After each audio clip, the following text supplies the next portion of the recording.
Finally, the Christians are angry. I don't know why it's taking you so long.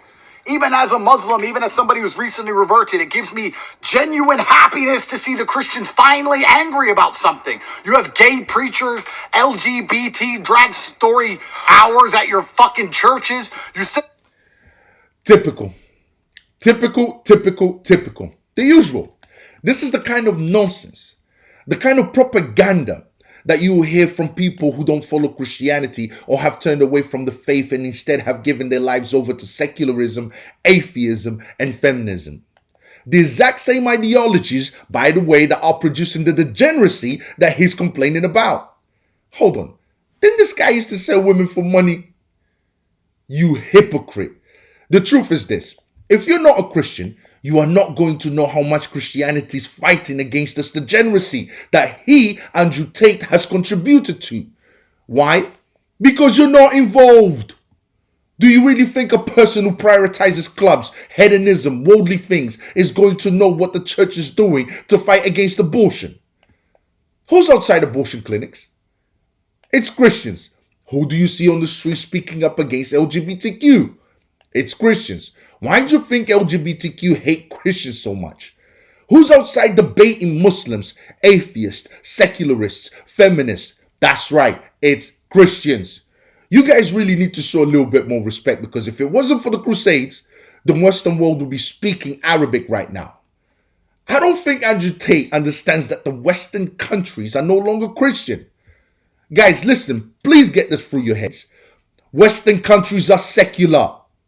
Another lie that he likes to tell is this propaganda that Christian churches have gay preachers and, as he said, LGBT drug story hours at the churches. Which churches? Give me the name of these churches. Isn't it funny? They make these accusations, these blanket claims, but they never provide any evidence to back up their claims.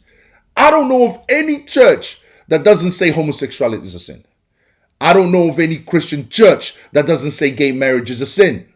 I don't know of any Christian church that does LGBT drug stories in their churches. And look, you guys probably don't know this, but the main Christian religions come under Catholics, Orthodox, Coptics, and Protestants. If your church falls outside of this group, then most likely your church is not a Christian church. And also, these hedonistic atheist degenerates usually like to bring up the Catholic Church, saying, look, the Catholic Church has allowed same-sex couple blessings. Let's be clear, that is not what the document says. As much as I don't agree with this so-called special blessing, and most of the Catholic Church doesn't agree with it either, that is not what the document says. The document, which I'm sure most of these degenerates don't know the name of, is called Fiducia Supplicans. And it says that the blessings, the special blessing, is for the individual persons that find themselves in an irregular same-sex relationship, and not for the couple or the union of the couple. You know what? I'm going to show you what the document says. I'm going to read it out to you. Fiducia Supplicans, paragraph 5. For this reason, when it comes to blessings, the church has the right and the duty to avoid any rite that might contradict this conviction or lead to confusion. Such is also the meaning of the responsum of the Congregation for the Doctrine of the Faith, which states that the church does not, listen to this part, which states that the church does not have the power to impart blessings on unions of persons of the same sex. Let me read that out to you one more time. Which states that the church does not have the power to impart blessings on unions of persons of the same sex. Look, I truly hope that this Pope realizes what he has done is evil and burns this document, putting an end to this special blessing. Why? Because it has caused so much confusion and division in the Catholic Church. Or we hope that the next Pope puts an end to this special blessing that goes against the church and the Bible. Down and turn the other cheek. You have no cheeks left to turn. There's nothing in this world without masculine rage. It's the bottom line of everything. There's no country without men who are prepared to get angry and defend it. There's no idea. There's no house. There's no religion without masculine rage. They've bred it out of you. And for the first... Oh, okay. It makes sense now. So Andrew Tate's real religion is masculine rage. I thought it was Islam. But what is masculine rage? Because when I think of masculinity, I think of strength, courage, temperance, self-control, protector, provider, virtue, logic. When I think of rage, I think of the opposite. I think of out of control, emotional, irresponsible, violent. If what it means by masculine rage is intolerance of immoral behavior, as he seems to be suggesting, then I need to see him outside of abortion clinics more often. I need to see him not sell female promiscuity for profit. I need to see him not openly lie about Christianity. I need him to address the persecution of Christians in Muslim countries. What I don't need him to do, which is not a masculine trait to me, is cherry pick what topics he wants to appear brave talking about. When it comes to turning the other cheek, again, he's demonstrating his ignorance when it comes to the Bible. We see this ignorance on display quite often amongst atheists, agnostics, secular, basically red pill degenerates. Look, guys, Christians are not pacifists. Christians are allowed to defend themselves. What we are not allowed to do is seek vengeance. Jesus is using hyperbole language to let us know the level of moral standards that we have to measure ourselves against, that we have to strive for. He's showing us the level by which we should strive to seek peace first instead of violence. That's why he says, even if he slaps you on the right cheek, give him the left also. We must strive to always seek out the most peaceful path. If Christianity was a pacifist religion, then why did Jesus with a whip overturn the tables of the money changers in the temple?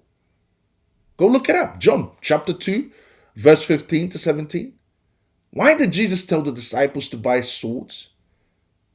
Go look it up. Luke chapter 22, verse 36. You tell me. Time in a long time we see Christians finally angry about something. The reason your religion is failing is because this whole bullshit of tolerance and sitting around turning the other cheek is making you globally mocked. You're seen as weak. And when I see Christians mad for the first time in a long time, although I'm no longer Christian, it makes me feel happy. This is exactly what the world needs. There has to be a line where you say no. Who said Christianity is failing? Guys, Christianity is the biggest religion in the world. According to the research, Christianity is growing around the world faster than the rate of the population. The population growth rate is currently trending at 0.87% growth, but Christianity growth rate is trending at 1.08%. In fact, the Christian population is predicted to top 3 billion before 2050. So what is he talking about? Christianity might not be growing in the Western world, but it's definitely growing everywhere else in the world. Again, what is he talking about? Where you say no, we will not accept. That's how we ended up in this position in the first place. Accepting everything. It's not tolerant. It doesn't make you a good person to let someone else fuck your wife. Do you understand? It makes you a cuck.